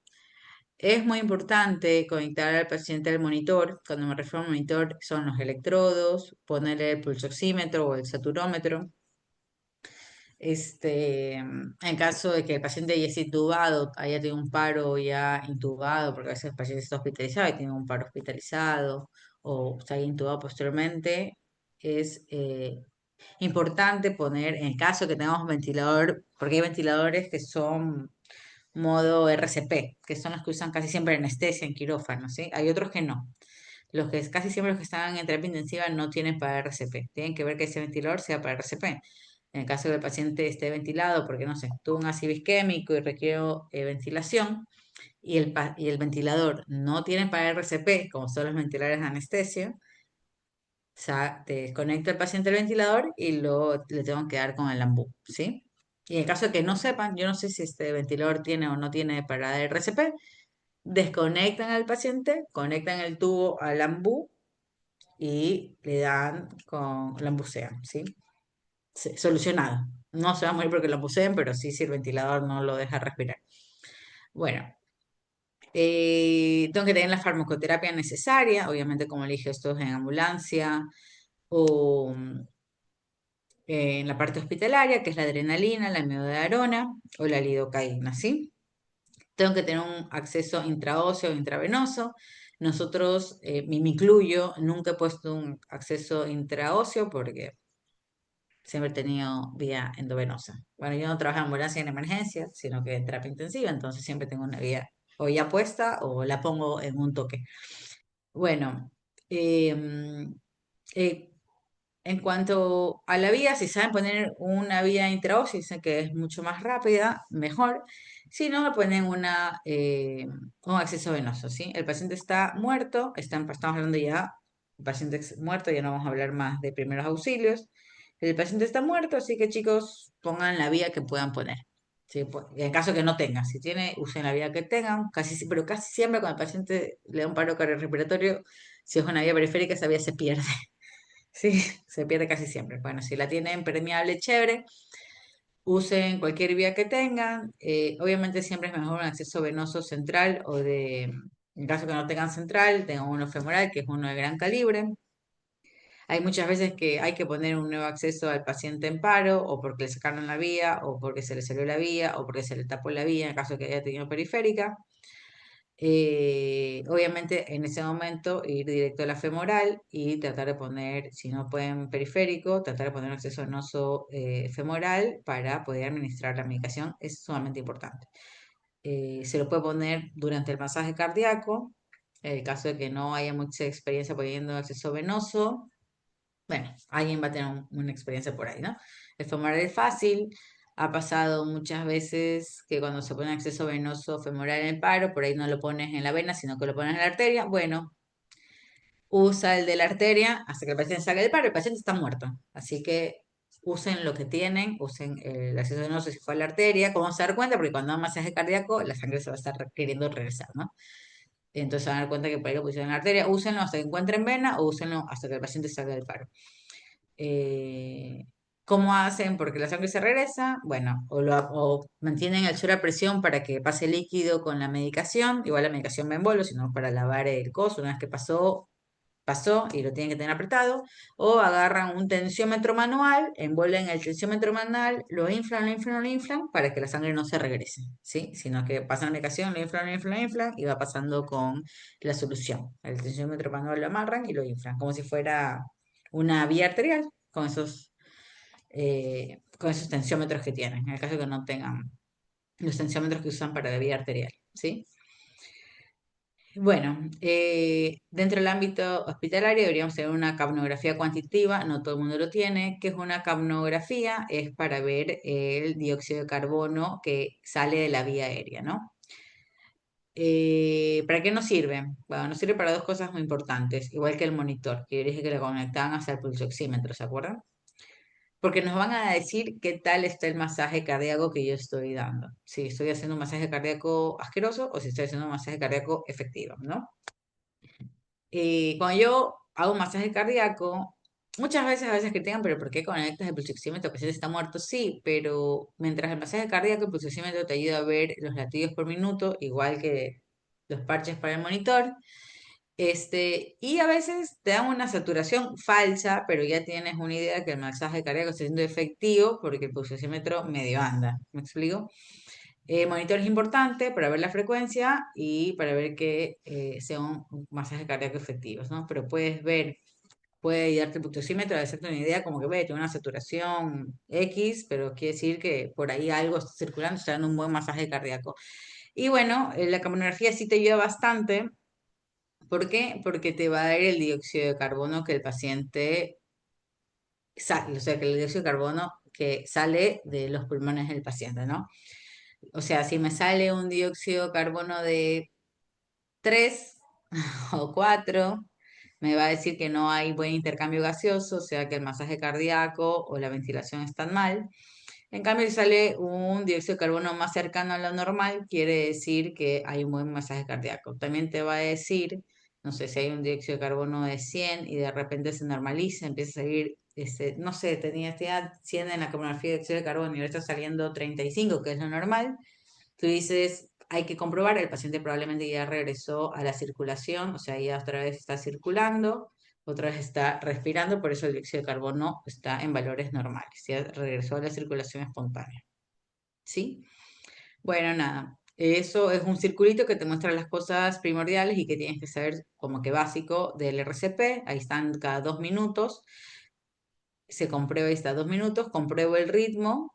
Una vez que compruebo el ritmo, ¿hay ritmo o no hay ritmo? Bueno, si tiene ritmo, vamos a ver el ritmo sinusal. Si el ritmo sinusal, bueno, vamos a ver, el paciente hay que dejarlo con una hora de adrenalina, lo que necesite, que sea laboratorio posparo, y hay que ver la causa del paro, en caso de que no lo hayamos resuelto durante el paro, para que no vuelva a parar.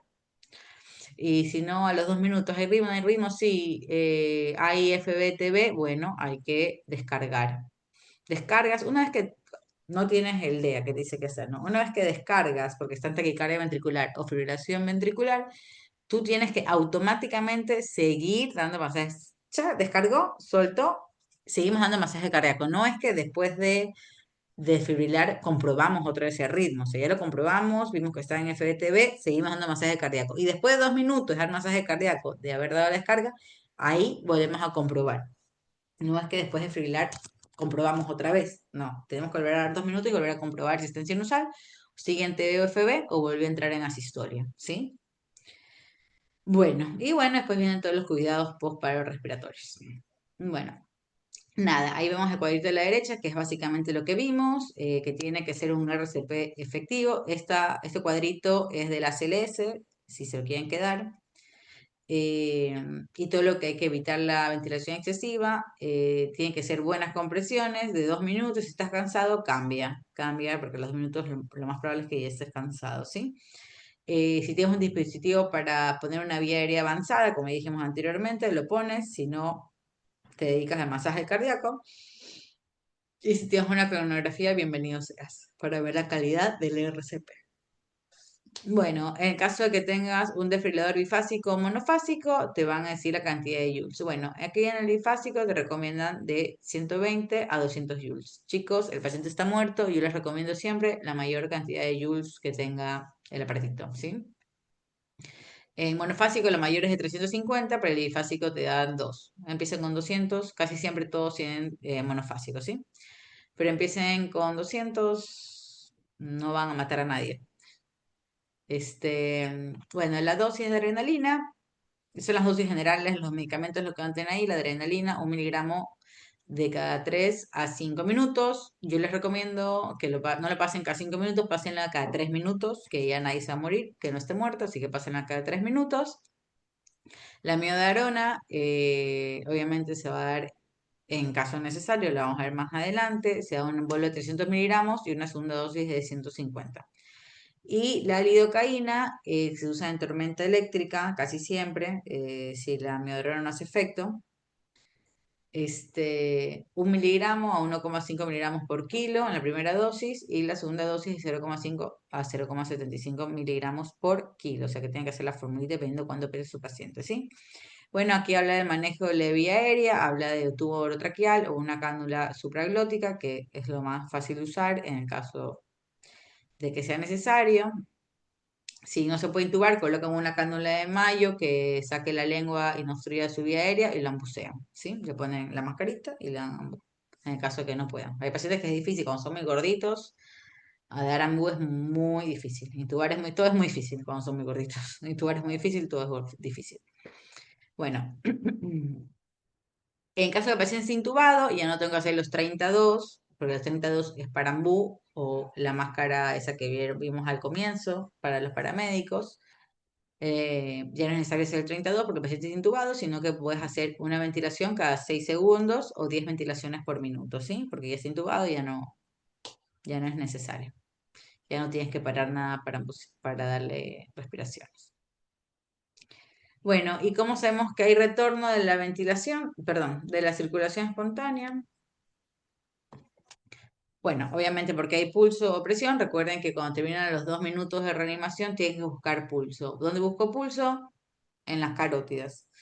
Pueden buscar en la femoral si quieren, hay alguien cerca de la femoral, pero primero se busca y principalmente se busca en las carótidas, ¿sí?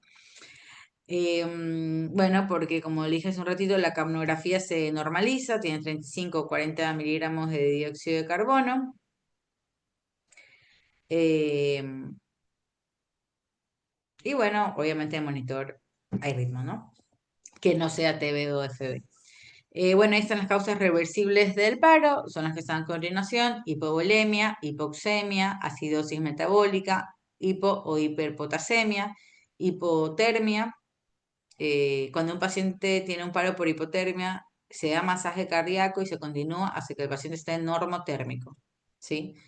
Tengo que revertir la causa del paro para que el paciente salga del paro. Si yo no revierto la causa del paro, el paciente va a seguir muerto. Entonces, si yo tengo hipotermia, normalizo. Tiene que tener por lo menos 35 grados centígrados del paciente. Creo que unos textos dicen 34, no recuerdo bien. Pero 35 grados centígrados, o sea que tengo que calentar al paciente, poner suero caliente por las venas, no hirviendo, calentito tibio, chicos, tibiecito, por las venas, arroparlo, poner medios externos. Cuando tengo 35 grados de temperatura, doy masaje cardíaco, ahí sí puedo decir que estoy dando masaje cardíaco efectivo porque he revertido la causa que me lleva al paro.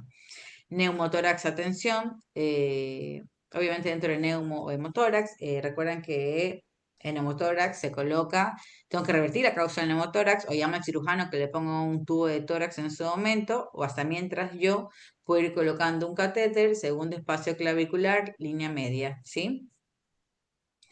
Ahí coloco una agujita con una jeringa con agua, obviamente la jeringa es tapada para que salga el aire, ¿no? Taponamiento cardíaco, bueno, ahí sí estamos un poco complicados. En el taponamiento cardíaco hay que hacer un drenaje cardíaco en el caso que tenga un derrame pericárdico. Ahí se hace el, el drenaje, se lo hace aquí, abajo entre el apéndice sifoides y la última costilla, dirigido hacia la parte del área cardíaca. Eso lo tiene que hacer un cirujano cardiovascular. Y bueno, si no, ahí pueden hacer ustedes.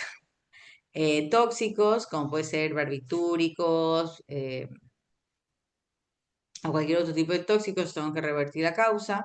Trombosis pulmonar, un TEP, o en el caso de un TEP, puede hacer una trombolisis con RTPA o puede llevarlo a hemodinamia para que extraigan el trombo. Llevarlo a hemodinamia durante el masaje cardíaco no ha demostrado mejorar la sobrevida, pero la trombolisis durante el masaje cardíaco sí ayuda bastante. Trombosis coronaria, obviamente también pasa RTPA o streptokinasa, y o llevarle hemodinamia durante el masaje cardíaco no ha demostrado mucha mejoría de la sobrevida, pero bueno, hay que agotar recursos. Regresando a las causas anteriores, bueno, hipovolemia puede ser tanto hipovolemia por sangrado o hipovolemia por deshidratación, ambas saben cómo reponerlas ustedes.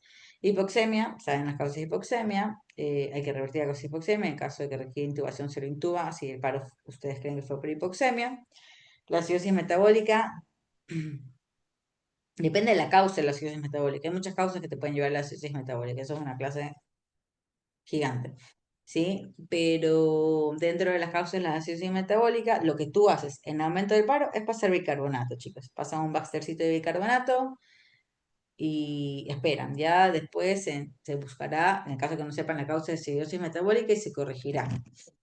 Porque no todas las acidosis metabólicas requieren bicarbonato, ¿no?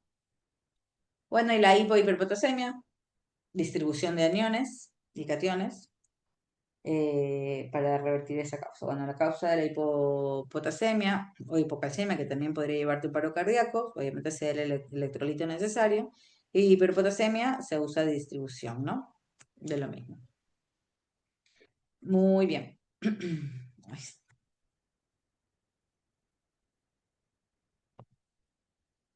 déjenme acomodarme un poquito. Ahí, me gusta. Bueno, esto no tiene título. Bueno, no puse título, vamos a la RCP. Bueno, a la derecha van a ver un poco más de lo que ya vimos, exactamente lo mismo en la diapositiva pasada. Vamos a iniciar RCP, administrar oxígeno o protección o intubación o lo que sea que se pueda hacer en ese momento el paciente requiera. Se conecta a monitor y lo primero que se ve es se da compresiones, masaje cardíaco. Bueno, terminamos 2 minutos, la primera ronda de masaje cardíaco, comprobamos pulso. ¿Tiene pulso? Sí. ¿Es FB, TB o pulso normal? Bueno, si es FOTB, tenemos que descargar. Otra vez, tenemos la descarga en los joules dependiendo pues, qué desfibrilador ustedes tengan. Continuamos nuevamente 2 minutos de masaje cardíaco. Dentro de estos 2 minutos de masaje cardíaco tenemos que ya empezar a tener un acceso o intravenoso o intravenoso porque el siguiente hay que poner la medicación. ¿Ya? Bueno, no tenemos pulso, estamos en asistolia, ¿sí? Bueno, si estamos en asistolia, déjame bajar. Si estamos en asistolia, colocamos la primera dosis de adrenalina. Dice cada 3 a 5 minutos, recordemos, coloquemos cada 3. Cuando nosotros empezamos a dar masaje cardíaco según el ACLS, estamos en un hospital. En un hospital por lo menos tenemos 5 personas alrededor que vamos a estar en ese masaje cardíaco, dependiendo la calidad del hospital donde estemos o la clínica.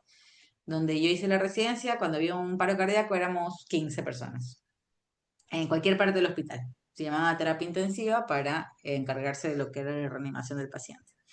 Entonces siempre había uno contando el tiempo, otro poniendo la adrenalina, 5 para solo el masaje cardíaco, 2 o 3 que se encargaban de la vía aérea, los enfermeros que se encargaban de todo el instrumental y nos asistían porque había 1 o 2 poniendo la vía central, entonces eran un montón.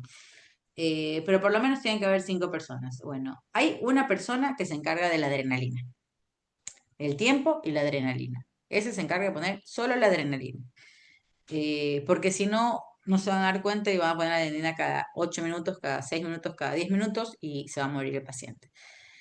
Por lo menos 2 que se encarguen de el RCP, masaje cardíaco, si no son más, si son 3 mejor, porque la verdad es que cansa, y 1 o 2 que se encarguen de la vía aérea, o sea, intubar al paciente o ambucear o lo que haya que hacer, ¿sí? Bueno, nada, ya consideramos manejo avanzado de la vía aérea y colocar capno si es que tienen capno. Bueno, vamos a la izquierda, aquí habíamos dado una descarga, compramos ritmo. Bueno, ¿qué pasa? ¿Tiene ritmo que hay que desfibrilar? Sí, bueno, desfibrilamos, porque ya compramos ritmo 2 minutos, desfibrilamos, después de desfibrilar, iniciamos otra vez masaje cardíaco. Mientras iniciamos masaje cardíaco, colocamos nuestra primera ampolla de adrenalina a la izquierda, porque estamos hablando de que el paciente empezamos, tuvimos masaje cardíaco, tenía TB o FB, pasamos, compramos ritmo, o a través de FB-TB, ahí ponemos adrenalina. Mientras que en la derecha, pedimos el paciente está en paro, damos masaje cardíaco y colocamos ahí ya directamente la primera ampolla de adrenalina, ¿sí? Si el paciente no sale después de la primera descarga del ritmo desfibrilable sobre estos ritmos, colocamos adrenalina. Bueno. En cambio, si vemos que el paciente está después de la descarga o durante alguna descarga que damos por una FBTB, el paciente está en asistolia, colocamos adrenalina y seguimos con paro. Colocamos adrenalina, seguimos masajeando. Seguimos en asistolia, colocamos adrenalina, seguimos masajeando. Y así hasta que salga el paro o hasta que digamos se acabó. En cambio, a la izquierda, cuando el paciente está en una FOTB, primero, ¿qué hacemos? Paciente en paro, damos masaje cardíaco, 2 minutos, comprobamos TBFB, descargamos al paciente. Damos 2 minutos más, comprobamos FB-TB, adrenalina al paciente. Damos 2 minutos más, comprobamos FB-TB, ya no damos adrenalina, sino que vamos a dar amiodarona y lidocaína. Yo les recomiendo dar amiodarona. En caso que la amiodarona, sus 2 dosis no funcionan, pueden cambiar a lidocaína, ¿sí? Bueno, y obviamente hay que buscar qué llevó al paro del paciente porque tengo que corregir. Puede que no lo sepamos, pero si es paciente hospitalario, que casi siempre es paciente hospitalario, ya sabes más o menos qué pudo haberlo llevado.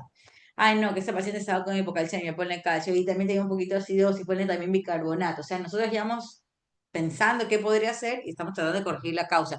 Ay, no, ese paciente tiene un tubo de tórax que vino por un trauma y tiene un tubo de tórax, revisa el tubo de tórax, se salió una fenestra, se salió el tubo de tórax un poquito, está mal puesto, se movió el paciente, se lo estiraron, se lo alaron, qué sé yo, tantas cosas que pasan en un hospital. Por ahí tiene otra vez un neumotórax, no se trae el ecógrafo, trae el cirujano o está muerto, chicos, así que pongan el catéter a ver si sale algo.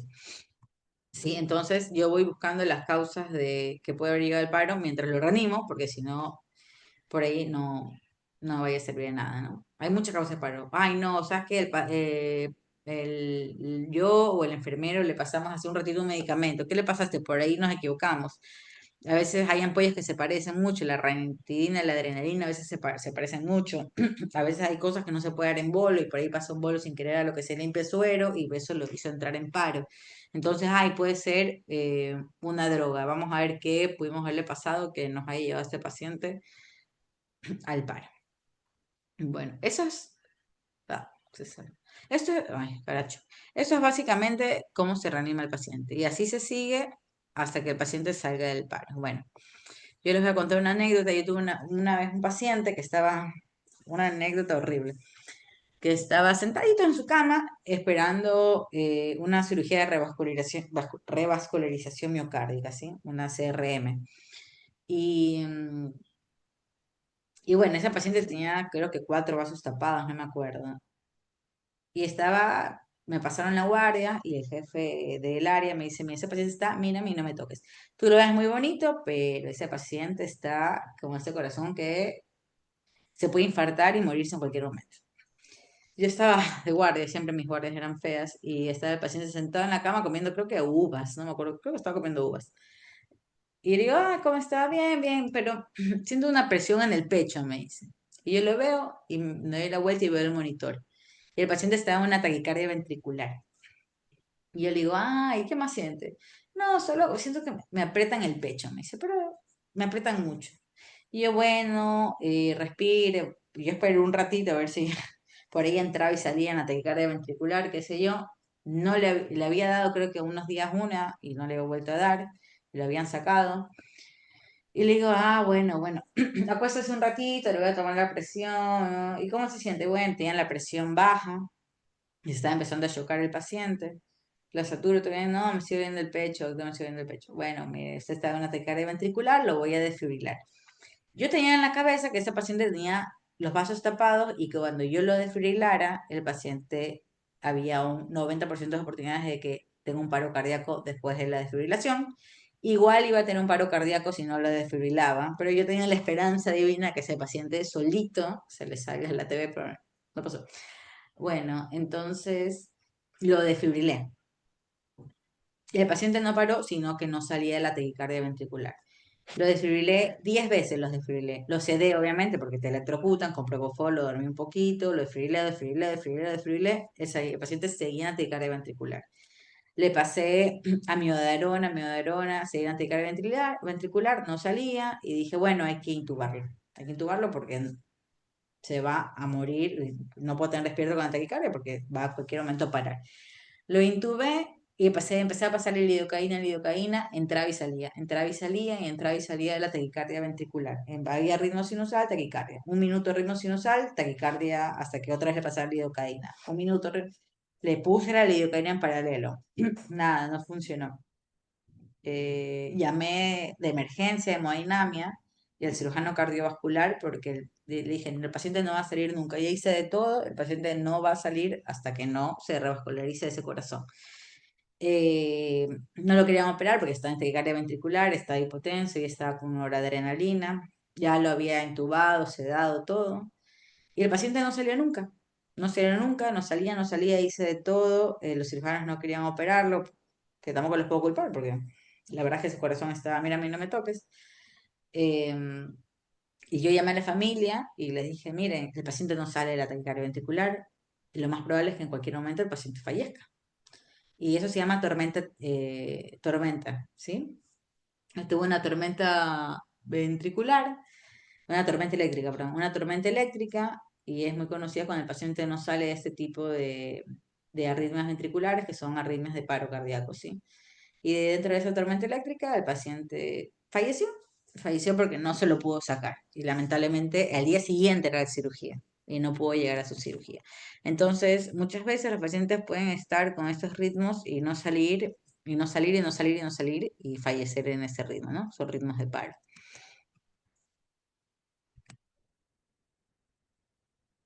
Muy bien.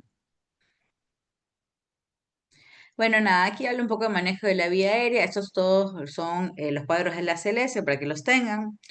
Nada, parámetros ventilatorios, cuánto yo tengo que tener una saturación, por lo menos de 92 a 98% dentro de lo que es el masaje cardíaco. Tienen que recordar, perdón, dentro de la fase de estabilización, o sea, los cuidados postparo, hay que tener controles hemodinámicos con una presión arterial sistólica 90 y por lo menos una media de 65. Todo esto es los controles postparo. Yo qué signos vitales espero en un paciente postparo. Obviamente esa presión media de 65 es por una buena perfusión de los órganos y obviamente después de un paro lo más probable es que el paciente tenga adrenalina, ¿sí? Con adrenalina, 100% probable. Siempre posparo hay que hacer un electrocardiograma y un ecocardiograma, en el caso de tener ecocardiograma, sino electrocardiograma para ver qué secuencias o qué secuelas puede quedar en ese corazón. Pueden ver los... Ah, no, yo creo que lo voy a mostrar mañana en infarto. Creo, no estoy segura. De qué podemos encontrar en un paciente. No, creo que no. Un paciente posparo en el electrocardiograma. Bueno. Eh, y bueno, ella salía del paro y si yo creo que la causa fue un infarto, obviamente tengo que tratar eso de ahí, llevarle hemodinamia o hacer lo necesario para que el paciente no vuelva a entrar a parto, porque si no resolví en su totalidad la causa del que lleva el infarto, en cualquier momento se vuelve a infartar. ¿Sí? Y todo ese cuadrito son cuidados postparo, ¿no? Si está comatoso, hacer una tomografía de cerebro porque puede tener un sangrado cerebral, hacer un electroencefalograma porque puede estar convulsivando secundario a una hipoxia o una isquemia cerebral, llevarlo a terapia. Todo paciente postparo va a terapia intensiva o unidad cerrada, así sea emergencia, unidad cerrada, porque necesita monitoreo constante y otros cuidados. Se habla de siempre tener un paciente posparo que no haya sido paro por hipotermia, tenerlo un poco hipotérmico, porque eso ayuda al cuidado neurológico del paciente, a una mejoría neurológica rápida en pacientes posparo, una mejoría neurológica puede ayudarlo a la hipotermia. Evidencia tiene muy poquita evidencia. Antes tenía más evidencia, hace 6 años.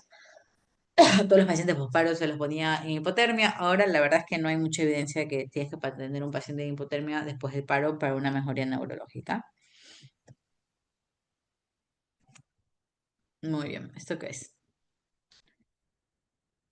Ah, bueno, ese es el cuadrito de la CLS en bradicardia, ¿sí? Frecuencia cardíaca por lo general menor a 50 latidos por minuto, ¿sí?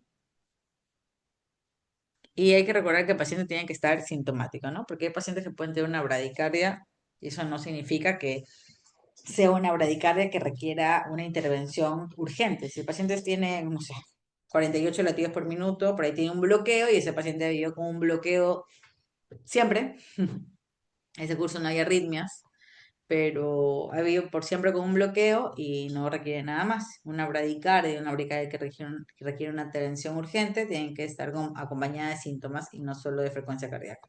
Bueno, tienes que tener la vía aérea permeable, ¿sí? Dar oxígeno necesario.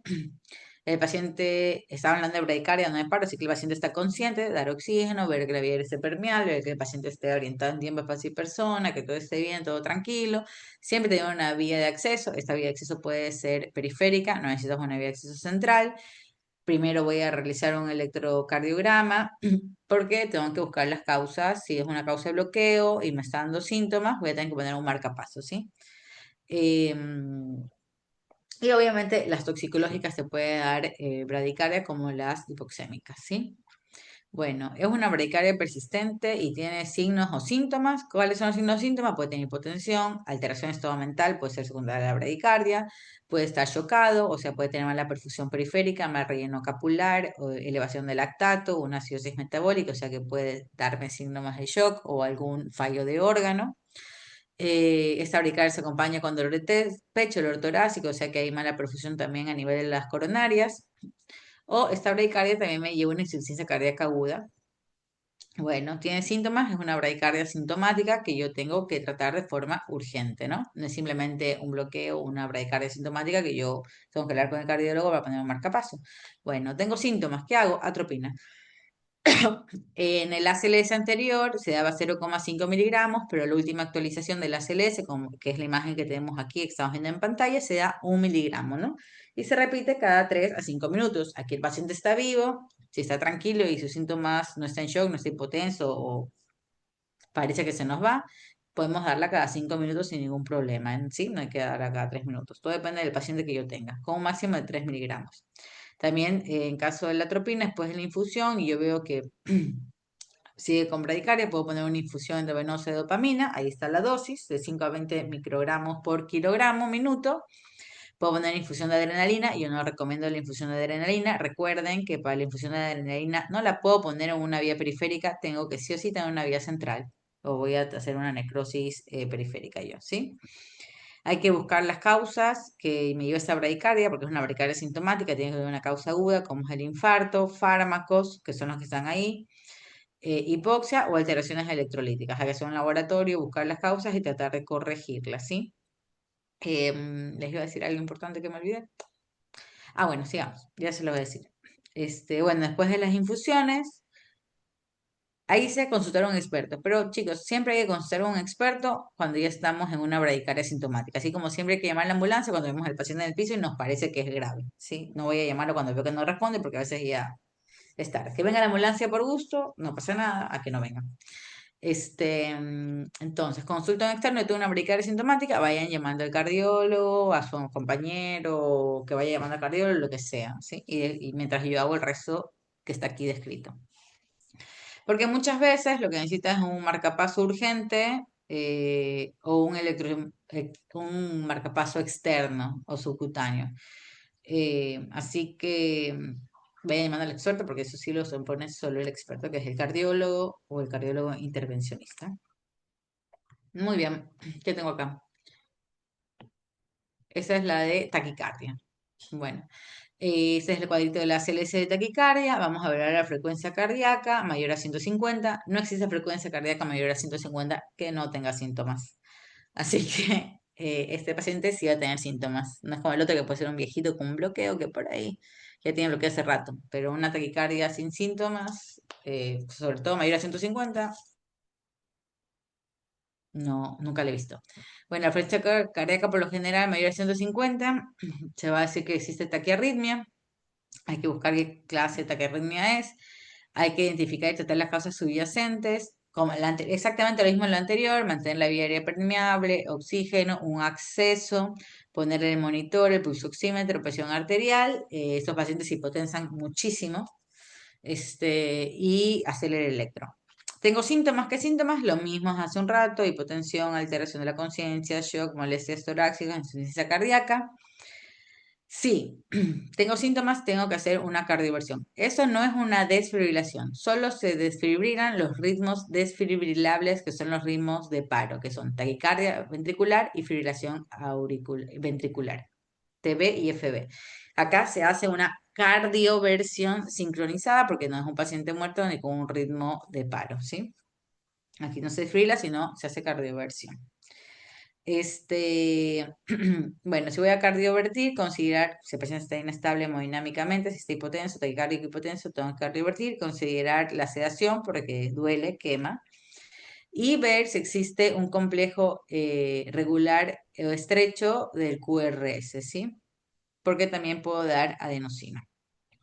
Tengo un QRS, mi QRS es ancho, o sea, mayor a 0,12 segundos, tengo que administrar sí o sí adenosina, solo si es regular y monomórfica, que es obviamente un antiarrítmico, ¿no? Yo uso adenosina, siempre uso adenosina, y consultar con el cardiólogo. Bueno, no tengo el QRS ancho, o sea que no es mayor a 0,11 segundos, puedo hacer maniobras vagales, ¿sí? Como maniobras de Valsalva.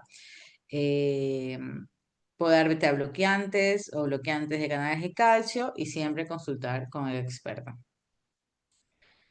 Bueno, acá arriba, ahí está. Ese cuadrito de taquicardias, hacer la cardioversión sincronizada en caso de que sea una taquicardia, por ejemplo, si tengo una fibrilación auricular aguda que el paciente posteriormente no presentaba, tengo que ver que no sea crónica, porque si es crónica puedo soltar un trombo y le puede ir peor al paciente, ¿no? Si es una taquicardia aguda, una fibrilación auricular nueva, yo puedo desfibrilar al paciente, ¿sí? En caso de, como dice en el cuadrito, ver el QRS, le puedo dar adenosina, ahí está la dosis de adenosina que tiene el cuadrito arriba a la derecha. Y en el caso de no tener adenosina, se puede dar procainamida, amiodarona o sotalol. Yo la verdad siempre he usado o adenosina y en el caso de que tenga una FA crónica, he usado varias veces amiodarona. Tanto la adenosina como la cardioversión eléctrica se usa para fibrilación auricular aguda o cualquier taquicardia aguda y la amiodarona para cosas por ahí más crónicas que estén dando síntomas.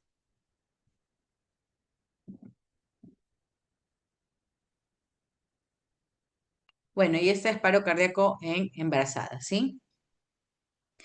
Espérense, tengo otra diapositiva, no, esta es la última, sí.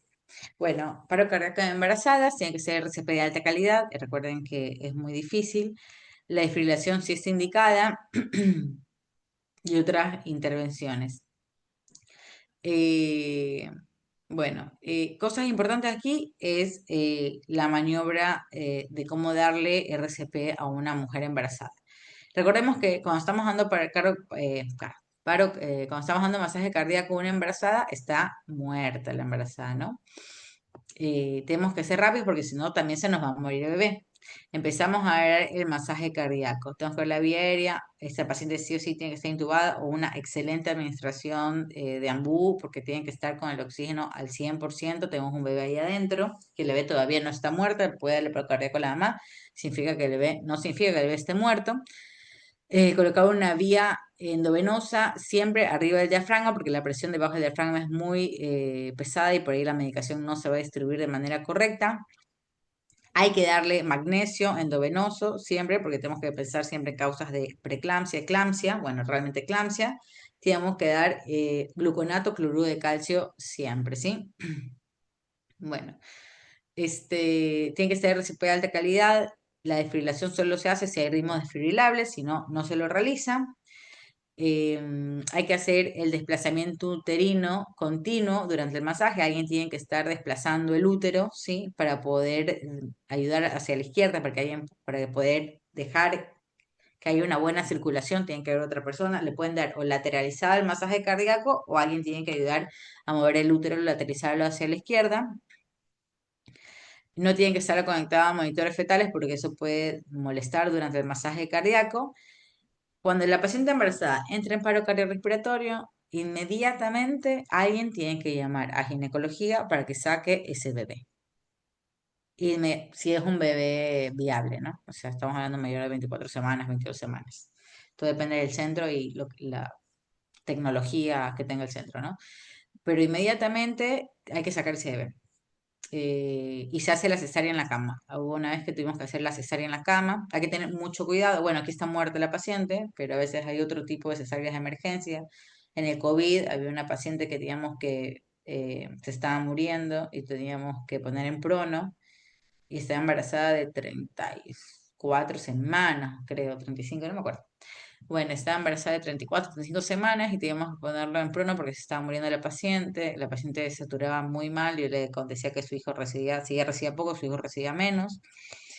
Y cometimos un error que fue pasarle un bloqueante durante la cesárea que le llevó al bebé.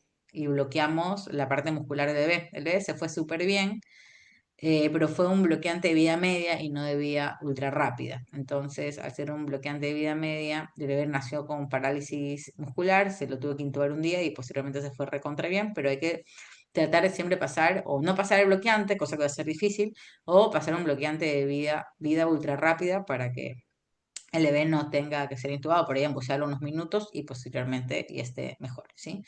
Pero inmediatamente la paciente entra en paro, se alista todo para hacer cesárea porque tienes 5 minutos para hacer la cesárea.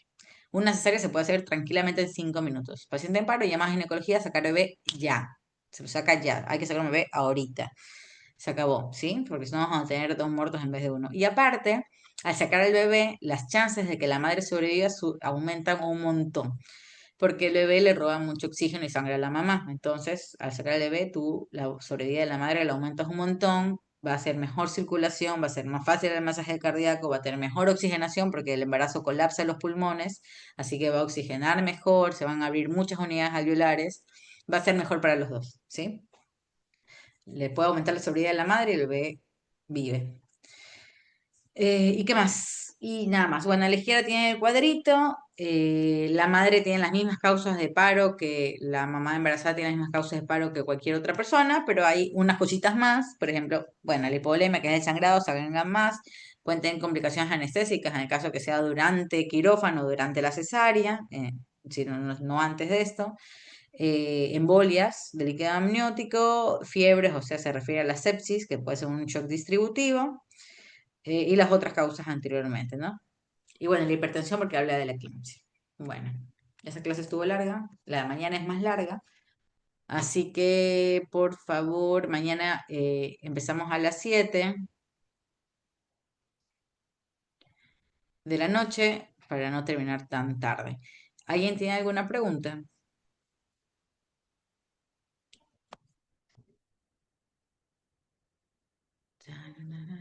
Ok. No sé si alguien tiene alguna pregunta para hacer. Sí, Doc, perdón, no me quedó muy claro la diferencia entre la cardioversión y la desfibrilación. Ya, la cardioversión son para ritmos desfibrilables, ¿sí? ¿Cuáles son los ritmos que tú desfibrilas el corazón? Porque el corazón está fibrilado. O para ritmo preparo, que es la fibrilación ventricular y la taquicardia ventricular, que son los ritmos de paro, ¿sí? En cambio, la cardioversión, tú que quieres es, como quien dice, revertir al corazón para que regrese a su ritmo normal. Eh, entonces, son palabras médicas que se usan para regresar. Por ejemplo, la fibrilación auricular, tú la haces cardioversión, porque no es un ritmo de paro. Puede ser que el paciente se ponga mal si sigue en fibrilación auricular, pero las probabilidades que eso la mate son bajas, ¿me explico? Pero la TB y la taquicardia ventricular y la fibrilación ventricular van a matar al paciente. Si el paciente sigue en eso, se va a morir, hay que desfibrilarlo, hay que totalmente desfibrilar el corazón para ver si regresa a ritmo sinusal. Las dos se usan para que el paciente revierta a ritmo sinusal, pero no todas las arritmias son iguales, no todas las arritmias te van a matar. Y, o sea, los joules que se utilizan en cada uno son diferentes, me imagino, porque en los ritmos desfibrilables era, bueno, dependiendo, En ¿no? la de- sí, depende de si tienes un monofásico o un bifásico. O sea, para cardiovertir al paciente, pues, ahí sí no es necesario que tú empieces por los máximos de joules. Puedes empezar por menos. Igual tienes que ver porque hay a veces unos cardiovertores. Es la misma máquina, no es que es otra máquina. Se usa la misma máquina para las dos cosas, solo que son dos terminologías diferentes. ¿Me explico? No es que un desfibrilador y un cardiovertor son máquinas diferentes. Es la misma máquina, hay monofásicas o bifásicas para los dos, pero dependiendo de la patología donde lo vas a usar, tienen diferente terminología. Unos son desfibriladores y otros son para cardiovertir.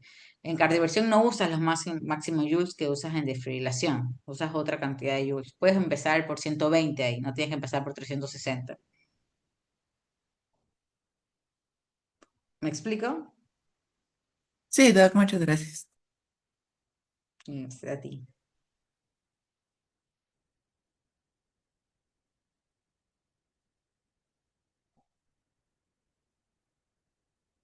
Ay, perdón, me olvidé decir. También en la cardioversión eh, la cardioversión no es, perdón, la cardioversión sí es sincronizada, ¿sí? En cambio, la desfibrilación no es sincronizada. La máquina simplemente te desfibrila en cualquier momento, porque la máquina, lo que tú colocas la máquina tiene un monitor y va viendo el ritmo del electro. La desfibrilación manda la desfibrilación cuando sea, por eso no, se dice desfibrilación no sincronizada, cuando sea en cualquier momento del ritmo cardíaco, porque está en TB y FB y no reconoce ninguna onda. ¿Han visto una TB y una FB cómo se ve? No se reconoce onda, solo son picos, picos, picos, y está totalmente desorganizada porque no hay un latido cardíaco real, simplemente es el corazón yendo de forma caótica. Mientras que en la cardioversión, la maquinita va a mandar el impulso eléctrico cuando hay onda R, porque si no manda cuando hay onda R, puede alterar el ritmo eléctrico del corazón. También esa es otra diferencia que hay entre los dos. Entonces se dice que la cardioversión es sincronizada. Eso, creo que eso son sus diferencias.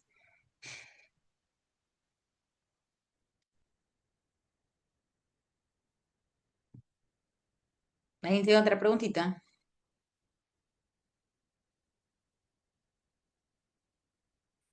Bueno, chicos, igual nos vemos mañana a las 7 para ver infarto. Chao, cuídense.